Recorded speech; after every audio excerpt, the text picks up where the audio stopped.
What is your first one on your list there? My one, well, I remember in episode 1 we were talking about how, like, if we were to have a leader of Hosstown, how there would be a Hoss Olympics. Yeah. Well, if where it was, certain physical things that a Hoss had to do. If we had to do any of those physical things, all time, the best Hoss at any of them would have been Andre the Giant. Andre the Giant. Andre the Giant, the Hoss of Hosses, the king of the absolute. If Hoss, the king of kings. The king of kings. That's a different wrestler. Like he's Jesus. The king of kings. No, but if we were to turn Hosstown, if we were going to take it from a pseudo democracy like it is now, and made it into a religion, he would be the Hoss god. He'd be the figurehead. He'd be the Hoss god. It'd be Andre the Giant. Like he'd be. There's so many legendary stories. Like if you don't know, he was a wrestler through that.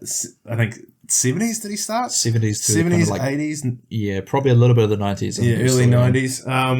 7'4", from the middle of nowhere in France.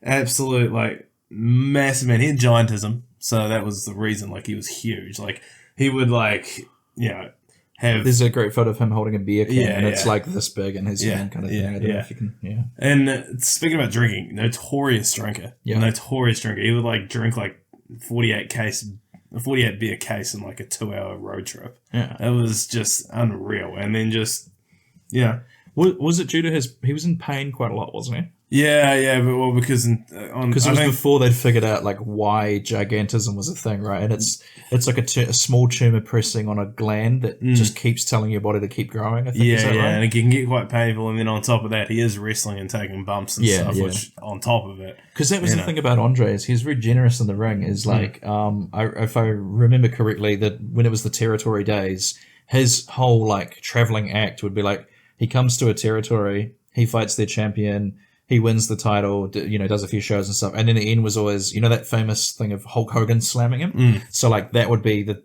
end to their thing would be the champ finally, he finally picked up the giant and slammed him, and then you'd move on. So a guy that big doesn't have to take bumps for anyone, but he was very generous in the ring, so which unfortunately deteriorated his health a little bit. But should we one quick story about Andre I should get in. This episode's going to be an hour, but it was a long boy today. So the other Andre the Giant story is he was going in for surgery, and they had no idea how to give him sedation because he was so off the charts in height and weight. Yeah. So they asked him okay, after how many beers do you start to feel a tingling in your fingers? And then he told them however many it was. So then they were okay, well, you're this big and this big, so this is what the ratio of beer to blood was. And they used that to sedate him to put him under for surgery, and it worked. So, that's crazy, because anaesthetists, if you go too much, you're dead. Yeah. It's a fine. Yeah. So what a high pressure job that must be. Okay. Yeah. Thanks for watching this Hosstown clip. Why not watch another one while you're at it?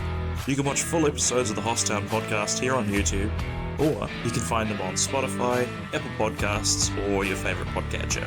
See you in Hosstown.